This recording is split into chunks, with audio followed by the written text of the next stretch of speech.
What is up? Anecdotal here, and today we are going to be fusing my level 60 gear for the last time, man. As you can see, man, on the upper left side, I'm level 69, and level 70 gear is in the horizon. And once that happens, there's no reason to farm level 60 gear. There's no reason to be doing agency assessment at a lower level. It's going to be strictly that. Oh, before that, let me actually collect all my Apex stuff. Bam. Okay, 3 and 4. So many. You gotta love, even though this happens once a month, you gotta love the amount of rewards that you get once a month, man. If you haven't checked out the Apex video, make sure to check it out.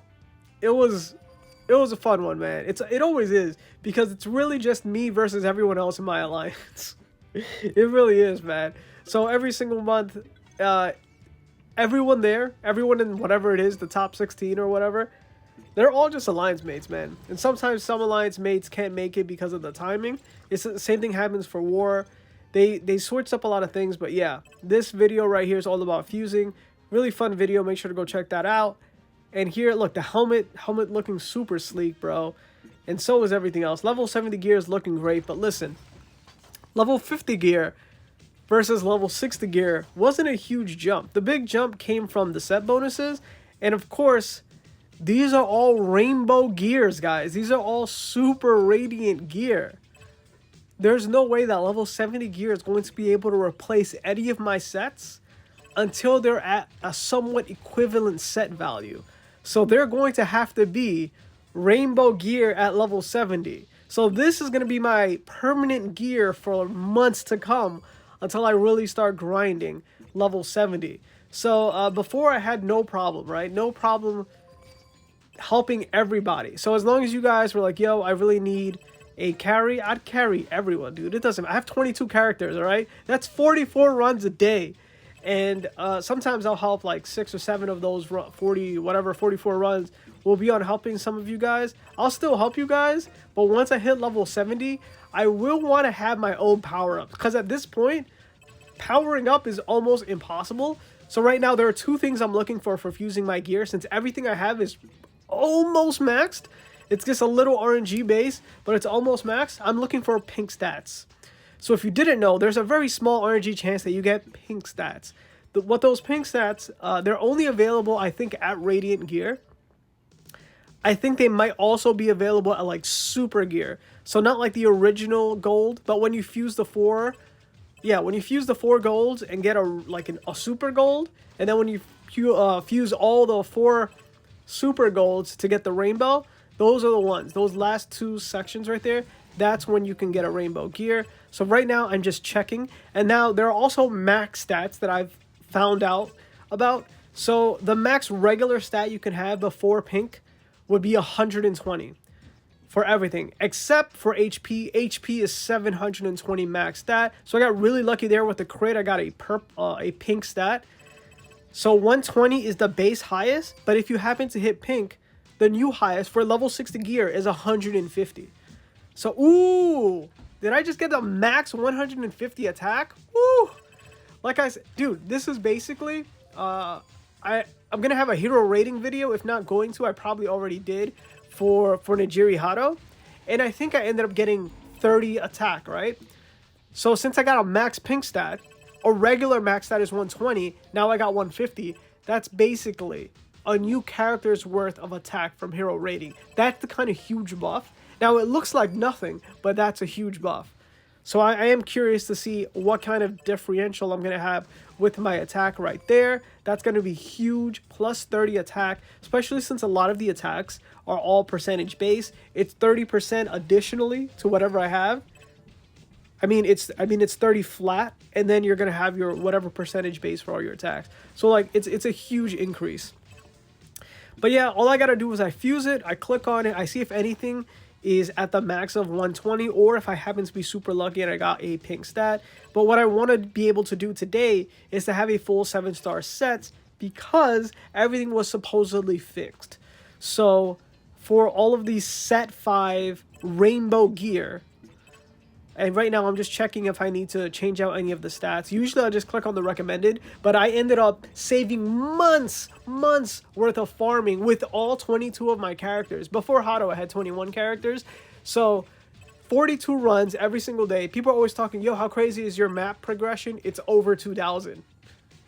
For real. I think it was 2,190 maybe 2 days ago. One of my alliance mates was like, bro, what is up with your map progression? Dude, I've been playing AA because I'm free to play. This is what the grind looks like. So if you're wondering, wow, why does your gear look so crazy? Are you pay to win? I am time to grind. All right, I'm a time to grind player. And every once in a while, I do believe that I'm going to lower my BP, but that damage reduction is a lot better than HP. I've had this argument with myself before and given sort of flip-floppy advice, but I do think that a happy medium between the two, having some that give max HP at 720, I don't know what it would be. I don't think I've ever had a pink stat for HP, so I don't know what that max is. And then damage decrease. It used to just be decrease. Now it's damage reduction, I believe. So yeah. So it used to just be called decrease, but it didn't sound sexy enough, you know? So they were like, let's call it damage reduction. I'm like, oh, damage reduction, that sounds great. Even if you click on it, it says decrease equals damage reduction. It will lower the amount of damage you get from characters. I think that's really a lifesaver for a lot of things. I'm wondering, why is it that I'm lower BP and I could win in so many other avenues of the game? And I think some of it is actually because I have damage reduction over HP. And I think some of the other ones might be right now that I'm going to try to switch to an all 5-star set. So yeah, pink stats, 5-star sets, let's go. I'll be so happy if I can do that. But honestly, the RNG is way too insane. How is it that with over 2,000 runs, and sure, not all of them were at level 60, but for a large, like a vast majority, because honestly, I wasn't really doing AA at lower levels. I didn't really know what to do, and I didn't really want to lose, and I wasn't sure what to happen, like what to do with all these permits, because it either wasn't fully explained or I just really didn't care to read it. But yeah, AA is something you can do daily. You can click on co-op and you can do it daily.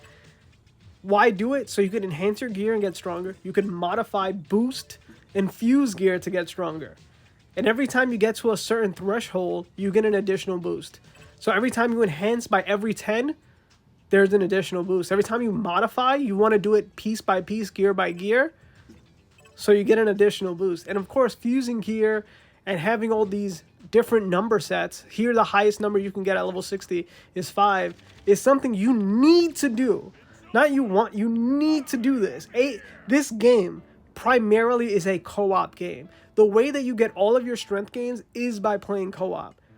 The reason why I think I prefer this game, and I've already quit, what is it? My Hero Ultra Impact. Already quit that game. There's no co-op in the game, man. There's no playing with friends. It's all solo based. So like, let's say someone's wailing. It doesn't benefit you at all. It just kind of destroys you. Because once you face them, you feel horrible for not spending. Here, hey man, the biggest whale, come help me in agency assessments and help me get the superstar title.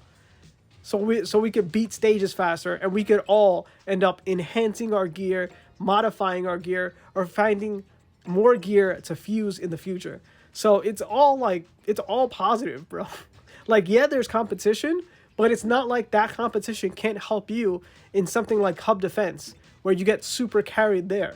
So honestly, man, it's just I'm sure Ultra Impact is probably doing really well. But I just couldn't with the turn-basedness and with, like, the pay-to-playness, I guess. Like, I honestly, I only played for, like, a week or two, and I couldn't, man. The second the World Hero Mission characters came in, I went all in, pulled on them. I actually made a video that I didn't decide to upload, because I was like, I'm going to quit the game anyways. Why have this video up there? But you know what? Totally end up going sidetracked, because I'm trying to pay attention to these numbers. So, yeah. Oh, no. Yeah. I don't have a vest. I don't have a vest. No. I don't have a 5 vest. I really need one. Oh, I really need a vest, dude. I don't have a set 5 vest. And without that vest, I can't have a full... I don't get that set effect. The quirk increase effect. Oh, no. Oh. Alright, there needs to be a way to get it.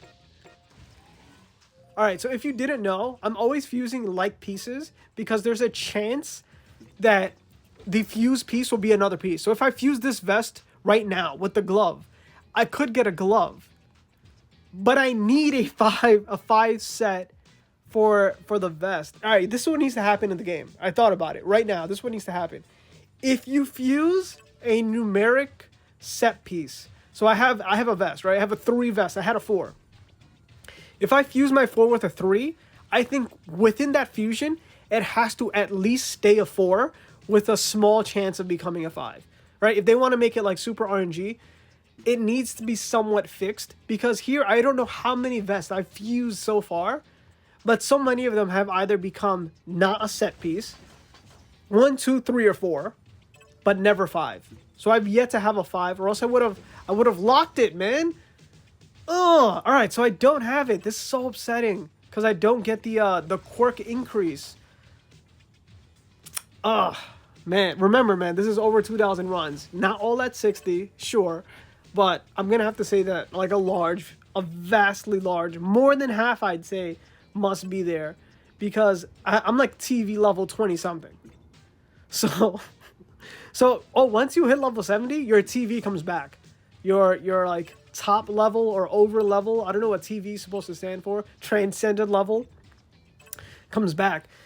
Because I started doing AA and I started noticing, I'm like, whoa, you're level 29? Why are your characters so strong? And it's like, oh no, it's TVL, right? It's like transcended past level 70. And if you didn't know, every time you like beat through that threshold, you actually get like a 25 like candy thingamajig or something like that. So you do get some rewards every single time you level up, even if it's like a TVL level.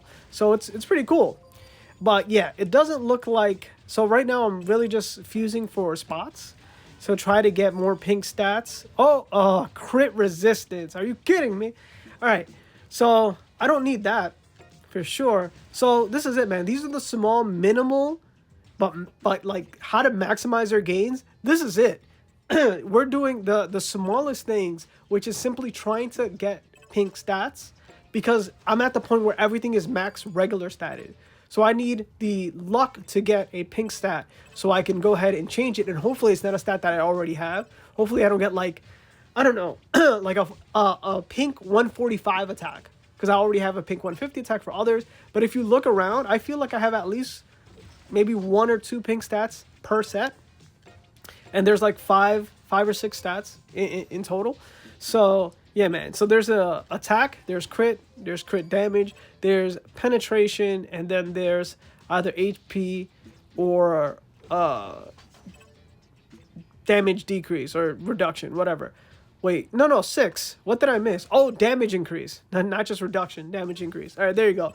Those are the stats that you want to have. So attack is number 1. Obviously, if you're creating a new account, right? Attack is number 1. The best one, the one that gives you the most BP. After that, it's kind of a toss-up. You can go penetration. You can go crit and crit rate and crit damage. And then damage increase as well. And then the last stat, which is your only defensive stat that you want to have in your gear, is going to be either a max HP or a max damage reduction. Before, I went all the way HP because it would help my Endeavor get stronger. The more HP he loses, the higher his attack will be when he has low HP. So he could essentially one-shot the entire team if he has like less than 10% HP and he attacks. The buff that he gets will be so large, but he'll also maybe die while doing the attack, because he also like ticks, his HP will tick down as well. So it's kind of crazy. He has like a crazy one-shot mechanic, but he also needs to be almost dying. So, you know, it's a toss-up, but it's hilarious to see in Super Co-op. Maybe I'll have a day where I have a whole video where I do my whole 10, not Super Co-op, the other, Warzone, the Warzone versus. So maybe I have a video where I do all of Warzone and you guys can see what I do, because my BP is like 10k lower than everyone else, but I am still somehow in the top 10. You make that make sense. So one of my theories is that I somewhat care less about BP because I decide to inject damage reduction to keep me alive, and then the other half would be HP. So you saw in the video today that I actually replace a max HP of 720 and put in a pink statted damage reduction, because I just think that damage reduction might be more helpful, even though it doesn't reflect on BP. I also wanted to see that I got this vest and got a full set of 5, but that didn't happen. If you know like a nice guaranteed way, maybe I'd even pay for it. Maybe I'd even pay for it. I almost don't want to. I almost don't want to put that out there, because then it'll be like a way to do it. But man, I feel like I'm really losing my voice here. But yeah, really, really would love a way. Maybe that they could do the whole fixed stat theory. Like I think that would be like a nice concept or an idea, so that players wouldn't get completely wrecked. So I have like a 4. Let's make sure every time I fuse it stays as a 4 or has a possibility of getting into a 5. Maybe create some sort of a pity system, because there's no way. Because I'm most definitely one of the most active people when it comes to agency assessment that there are. If there's like a list, how many of you have over 2,000 AA runs? You feel me? But yeah, the damage increase right there, that 38 might become 48, and that'd be super big. But yeah, we'll see, man. We'll see. I really want that damage increase. The damage bonus is in there, but not for the quirk. I feel like if your regular attack does like 130% attack, it might be 140 or something. So it feels like a huge attack. Maybe, or hopefully, I'll be able to get it in the future for level 70 gear. Well, this is going to be the last time I do level 60 gear, because I'm level 69. And in like a day or two, that's going to be it. I'm probably not going to have enough gear to farm and get anything higher. So I'm going to go ahead and pull. And as always, guys, if you like this video, man, make sure to like it, share it with anybody from the MHA community. And of course, don't forget to make yourself known and comment down below. And hey, good luck with all of your fusing. Hopefully this video kind of worked as a guide for you for your gear, no matter where you are in your journey of trying to get the perfect gear set. As you can see, I went all the way in and I'm still not at my perfect gear set for level 60. So yeah, man, good luck and peace out.